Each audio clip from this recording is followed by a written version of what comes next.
아침에 김하윤이 걸레를 들고 출근했을 때 그녀는 자신이 곧 2조 원이 넘는 초대형 글로벌 합작 계약을 완전히 뒤바꿀 회의실로 들어설 줄은 꿈에도 몰랐습니다. 사실 그 빌딩에 근무하는 그 누구도 그녀가 프랑스어를 원어민처럼 유창하게 구사한다는 사실을 알지 못했고, 더구나 과거의 파리와 상파울루, 멕시코시티를 오가며 수조 원대 국제계약을 주도했던 최고의 임원이었다는 건 상상조차 할 수 없었습니다. 그러나 회사의 운명이 단 한 통의 다급한 전화로 무너지기 시작하고 프랑스 투자자들이 예정보다 1시간 앞당겨 도착한 그 순간, 혜은이 11년 동안 가슴속 깊이 묻어둔 과거가 폭풍처럼 되살아났습니다. 이 이야기를 끝까지 지켜봐 주세요.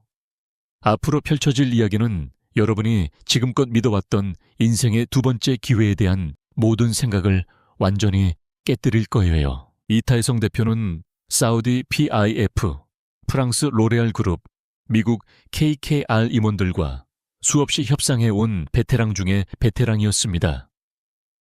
하지만 그날 아침 서울 강남 테헤란로 45층 펜트하우스급 회의실에서 뱃속을 파고드는 공포만큼은 전혀 준비되지 않았죠. 셔츠 목덜미에 땀이 비오듯 흘렀습니다. 그는 강화유리 벽에 비친 대형 디지털 시계를 노려봤어요. 25분, 파리 본사 르클레르 그룹 투자단이 완벽한 9천억 원 규모 프레젠테이션을 기대하며 도착하기까지 남은 시간. 그런데 프랑스 문화와 비즈니스 뉘앙스를 완벽하게 읽어내는 유일한 수석 통역사가 서울 외 곽순환 고속도로에서 발생한 10중 추돌 사고로 중환자실에 실려 있었습니다. 태성은 스마트폰을 책상에 내리꽂았어요. 그의 수석비서 윤서연 씨가 문간에 서서 마치 조문 온 사람처럼 두꺼운 보고서 뭉치를 꽉 쥐고 있었죠. 서연 씨, 태성의 목소리가 미세하게 갈라졌어요. 대체자, 찾았어. 서현이 마른 침을 삼켰습니다. 대표님, 서울, 인천, 경기, 프랑스어 전문 동시통역사는 모두 풀 예약이에요. 가장 빠른 게 오후 6시예요. 태성이 그녀를 뚫어지게 바라봤어요. 오후 6시, 다시 시계를 확인했다. 그들은 10분 뒤에 인천공항에 착륙해. 이 딜이 깨지면 한울글로벌은 2,000명 가까운 구조조정, 주가 60% 폭락, 그리고 CEO로서 영원히 회복 불가능한 치욕을 맛보게 돼. 20년의 모든 게 그때 CFO 정민규가 뛰어들어왔어요. 대표님, 얼굴이 안 좋아 보이세요. 혹시 프랑스어 가능한 분 아시는 분 없나요? 태성이 다급하게 물었죠. 민규가 머뭇거리다 말했어요. 제 막내딸 프랑스어 과외 선생님은 전문가를 말하는 거야. 태성이 날카롭게 끊었어요. 민규가 조용히 반복했어요. 어서요. 대표님, 그게 제가 아는 전부예요. 태성은 양손 바닥으로 눈가를 세게 눌렀습니다. 프랑스 사람들은 신뢰 없이는 영어 회의를 절대 받아들이지 않아. 신뢰는 격식, 품격, 그리고 진심 어린 존중에서 나와. 그는 창밖으로 보이는 겨울 햇살 아래 반짝이는 서울 도심 스카이라인을 가리켰어요. 그들은 12시간 넘게 비행해서 한국까지 왔는데 번역기 인사 받으러 온 게 아니라고. 바로 그때 서연의 인터폰이 울렸어요. 대표님, 검은색 롤스로이스 팬텀 2대가 정문 앞에 도착했습니다. 그들이 왔다. 태성의 위장이 철렁 내려앉았어요. 그는 총살 직전의 사람처럼 사무실을 서성겼고 직원들은 숨을 죽인 채 그 모습을 지켜봤습니다. 늘 냉철하고 카리스마 넘치던 리더가 아니라 제국이 무너지는 순간을 무력하게 바라보는 한 인간의 모습이었죠. 그때 그녀가 나타났습니다. 아니, 그제야 그는 그녀를 진심으로 보게 됐어요. 복도의 청소 카트가 천천히 지나가고 있었어요. 카트를 미는 사람은 매일 마주쳤지만 단 한 번도 제대로 눈길 준 적 없는 여자, 김하윤, 48세. 바랜 청색 작업복, 단정하게 낮게 묶은 포니테일. 세상에서 최대한 작아지려는 듯 늘 숙인 시선. 그런데 프랑스어 통역이라는 말이 복도에 퍼지자 혜은의 발걸음이 딱 멈췄어요. 서연이 급하게 지나가다 카트에 부딪힐 뻔했어요. 아, 하은 씨 미안해요. 지금 건물이 완전 난리예요. 숨을 헐떡이며 중얼거렸죠. 하지만 하윤은 물러서지 않았어요. 천천히 고개를 들었습니다. 오랜 세월 억눌러왔던 본능과 싸우는 듯한 표정. 그리고 태성의 문턱으로 한 걸음 들어섰어요. 이 대표님. 차분하면서도 단단한 목소리. 방금 상황 다 들었습니다. 태성이 눈을 깜빡였어요. 하은 씨, 지금 청소할 타이밍이 제가 도울 수 있어요. 그녀의 목소리는 크지도 떨리지도 않았지만 그 한마디는 위험할 정도로 묵직했어요. 태성이 멍하니 바라봤어요. 도와준다고? 어떻게? 하윤이 카트 손잡이를 꽉 쥐었어요. 저 프랑스어 완벽하게 합니다. 사무실의 침묵이 쏟아졌습니다. 서연도 굳어버렸고 민규의 눈이 커졌어요. 태성은 한 번, 두 번 눈을 깜빡였어요. 뭐라고? 프랑스에서 17년 살았어요. 일도 했고요. 문화, 예절, 비즈니스 에티켓, 협상 심리까지 다 압니다. 그녀의 목소리가 낮아지며 우아한 파리지행 억양으로 바뀌었어요. 이 대표님, 시비메 페테 콘피앙스. 저를 믿어주시면 정말 도울 수 있습니다. 프랑스어가 비단결처럼 흘렀습니다. 서연의 입이 떡 벌어졌고 민규는 숨을 쉴 수 없을 정도였어요. 태성은 해운을 바라봤어요. 마치 지금껏 존재하지 않았던 문이 갑자기 열린 듯한 표정이었죠. 서연 씨, 태성이 속삭였어요. 당장 임원용 블레이저, 블라우스, 구두, 심지어 액세서리까지 가져와. 민규가 로비로 뛰어갔어요. 르클레르 일행을 VIP 라운지로 모셔 최고급 커피 홍차 마카롱, 프랑스산 와인 한 병 준비하고 프라이빗 룸 세팅 중이라고 전해. 빨리. 사무실이 폭풍처럼 움직였습니다. 서연은 하은을 거의 끌다시피 임원 전용 화장실로 데려갔어요. 하은 씨, 만약 이게 거짓이라면 우리 전부 목이 날아가요. 진심으로 말하는 거예요. 하은은 거울 속 자신을 마주했어요. 피로에 절은 얼굴, 깊은 다크서클, 세월의 주름, 표백제의 바랜 작업복. 하지만 그 뒤에 날카로운 빛이 번뜩였어요. 절대 꺾이지 않는 무언가가. 교진말 아니에요. 그녀가 조용히 말했어요. 서연 씨도 저 믿어줘야 해요. 서연이 네이비 블레이저, 화이트 실크 블라우스, 검정 펌프스, 은은한 진주 목걸이까지 내밀었어요. 하윤은 마치 수만 번 입었던 옷처럼 자연스럽게 갈아입었습니다. 와, 서연이 저도 모르게 감탄했어요. 진짜 완전히 다른 사람이에요. 마치 프랑스 대사관에서 나온 분 같아요. 하윤이 단호하게 말했어요. 시간 없어요. 회의 전체 흐름, 핵심 숫자, 위험 요인, 협상 포인트, 프랑스 측 문화적 민감 사항까지 전부 설명해 주세요. 10분 뒤 완전히 변신한 하윤이 태성의 사무실에 들어섰어요. 처음으로 그는 그녀를 제대로 보았습니다. 청소 도구를 들고 바닥을 닦던 여자가 아니라 한때 세계 무대 정점에 섰다가 추락한 후에도 기품과 자신감을 잃지 않은 여자였어요. 하연 씨, 태성이 나지막이 물었어요. 정말 자신 있어요? 그녀는 태풍도 잠재울 듯한 침착함으로 눈을 마주쳤어요.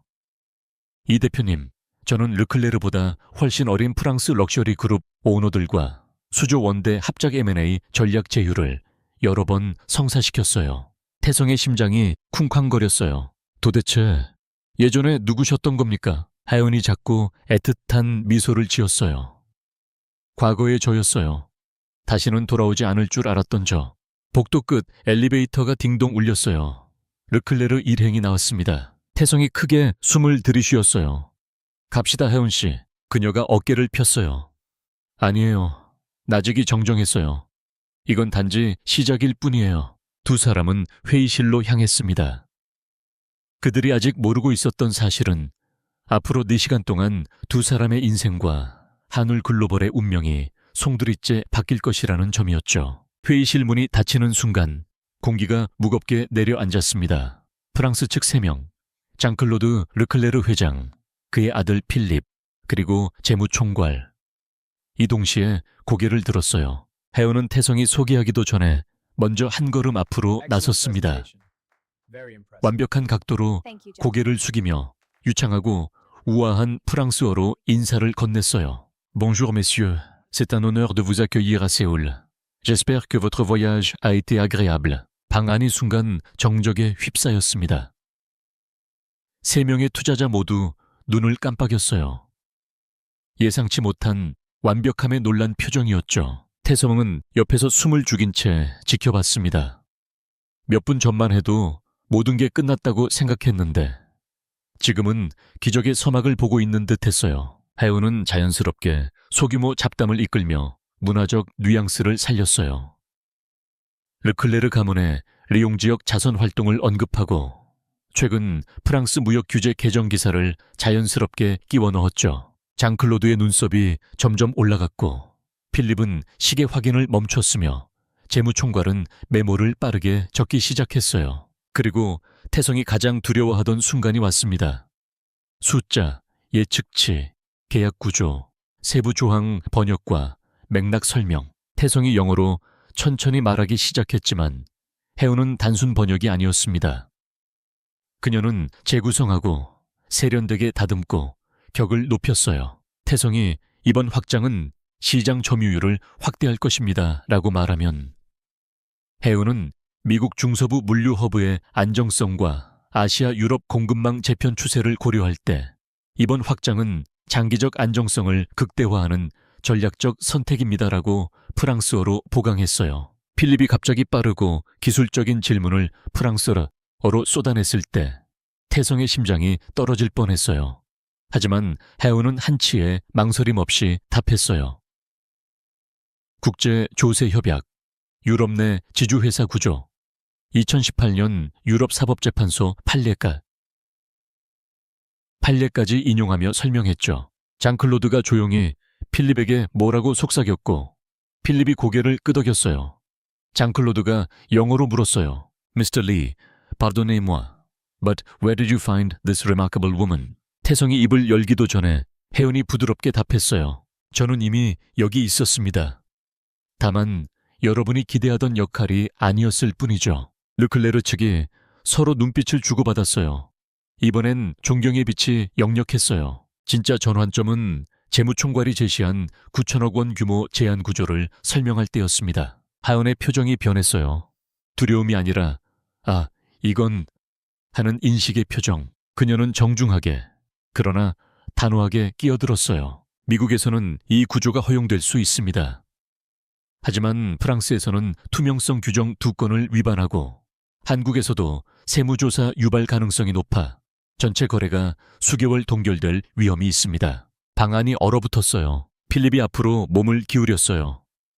어떻게 아시는 겁니까? 해운은 눈 하나 깜빡이지 않고 답했어요. 12년 전 미스웰인 라틴 아메리카 운영 총괄로 있을 때 거의 동일한 구조를 설계했었어요. 그때 한 조항 때문에 국제적 파장이 얼마나 컸는지 직접 목격했습니다. 태성은 숨이 멎는 듯 했어요. 모든 조각이 맞춰졌어요. 자신감, 자세, 완벽한 프랑스어, 깊은 비즈니스 직관. 해운은 즉흥적으로 한 게 아니었어요.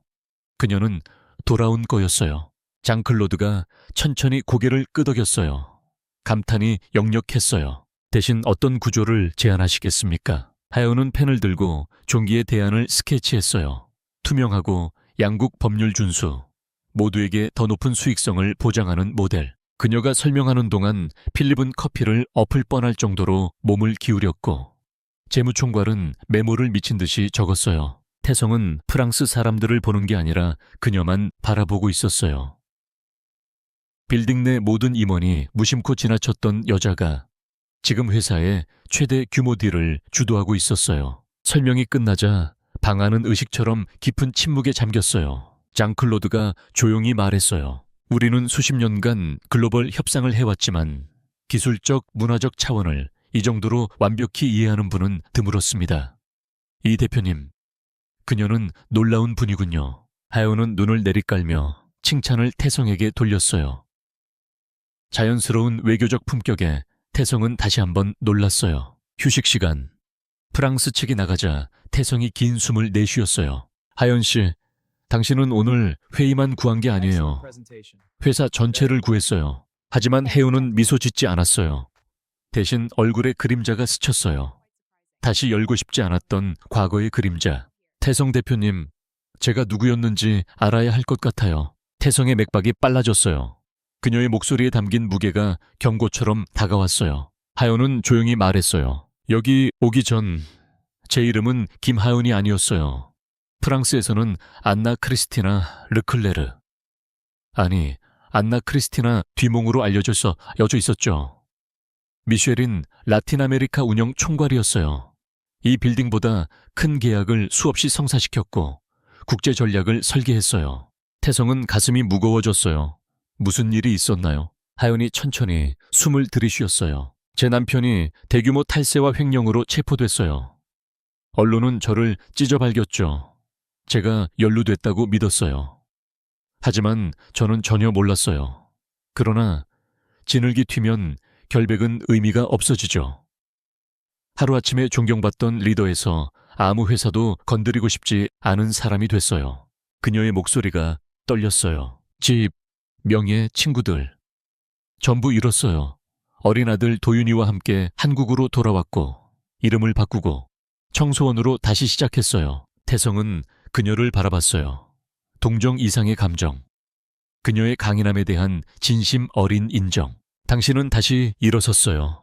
세상이 두 번째 기회를 주지 않기로 결정했을 때도. 하연이 대답하기도 전에 문이 열리고 서연이 고개를 들이밀었어요. 대표님, 그쪽 분들 준비됐어요. 잼기러요. 태성이 고개를 끄덕였어요.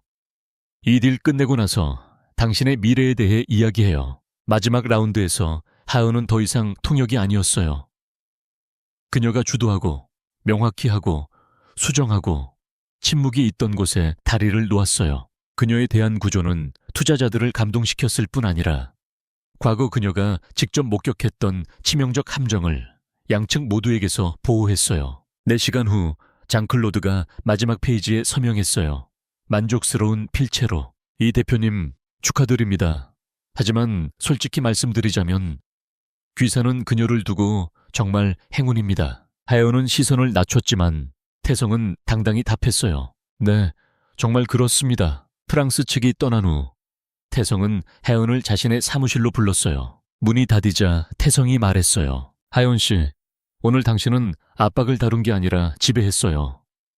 9천억 원딜을 2조 원 규모 동맹으로 바꿨고 제가 보지 못한 법적 함정을 막았어요. 하연이 고개를 저었어요. 저 혼자 한 게 아니에요. 대표님이 저를 믿어주신 게 중요했어요. 바로 그 믿음 때문에 태성이 다가서며 말했어요. 한울 글로벌에서 정식 직함을 드리고 싶어요. 통역도 컨설턴트도 아닌 수석 파트너 겸 국제전략본부장으로. 하연의 숨이 멎었어요. 대표님, 그건 너무 과분해요. 저를 잘 모르시잖아요. 충분히 알아요. 태성이 부드럽게 말했어요.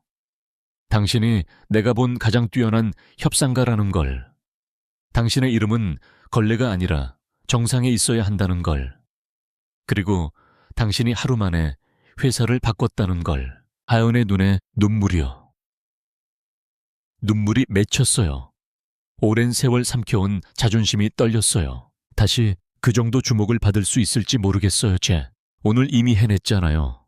태성이 상기시켰어요. 하연이 가슴에 손을 얹었어요. 비현실적인 순간에 중심을 잡으며. 받는다면 조건이 있어요. 뭐든지. 아이빌딩 모든 청소 직원분들 급여 인상, 그리고 그분들 자녀들을 위한 장학금 제도예요. 제가 다시 올라간다면 혼자 올라가지 않을 거예요. 함께 올라가고 싶어요. 태성이 미소 지었어요. 그녀가 자신을 넘어 생각하는 속도에 감탄했어요. 바로 실행하죠. 그렇게 한때 보이지 않는 존재로 치부됐던 여자가 자신이 태어난 세상으로 다시 돌아왔어요. 발표가 한울 글로벌을 뒤흔들었어요. 태성이 그녀를 수석 파트너로 소개하자 회의실이 박수로 터졌어요. 민규가 제일 먼저 환호했고 서연은 눈물을 흘렸어요. 그녀의 이름을 제대로 모르던 직원들조차 희귀한 상승의 무게를 느꼈어요. 그날 밤, 하연은 40층 새 사무실로 들어섰어요. 유리문에 이미 그녀의 이름이 새겨져 있었어요. 오랜만에 완전히 숨을 쉬었어요. 몇 분 후 아들 도윤이 전화했어요. 엄마, 대학생들 사이에서 화제예요. 서울 대기업을 협상으로 구한 여자 이야기요. 하연이 눈물 섞인 미소로 답했어요. 그래, 그건 우리 이야기야. 6개월 후 한올 글로벌은 유럽 2시장에 진출했어요. 하연이 모든 협상을 주도했죠. 동맹을 맺고 정책을 다시 쓰고 국제 포럼에서 목소리를 냈어요. 그녀의 진짜 이름이 복원됐어요. 1년 반 후 그녀는 파리 그랑팔레에서 열린 글로벌 컨퍼런스 메인 스테이지에 섰어요. 올해 국제 비즈니스 리더 상을 받는 순간이었죠. 도윤이가 객석 맨 앞에 서서 자랑스러운 눈으로 어머니를 바라봤어요. 태성이 누구보다 세게 박수를 쳤어요. 수상 소감 시간. 하연은 천천히 숨을 골랐어요. 저는 한때 제 인생이 끝났다고 믿었던 여자였습니다. 세상이 저를 버렸고 저도 거의 포기했어요. 이름이 더럽혀지고 경력이 지워지고 사람으로서의 존엄마저 잃을 뻔했죠. 하지만 가장 아픈 순간이 때로는 가장 아름다운 두 번째 기회를 품고 온다는 걸 깨달았습니다. 중요한 건 우리가 그 기회를 알아보고 떨리는 손이라도 뻗느냐예요. 아무리 낮은 곳에 떨어져도 우리 안에 있던 불씨는 절대 꺼지지 않아요. 단지 연기와 재로 가려져 있을 뿐이죠. 오늘 이 자리에 계신 모든 분들, 특히 보이지 않는 곳에서 묵묵히 일하시는 청소원분들, 경비원분들, 주방 아주머니들, 배달기사님들, 공장 노동자분들.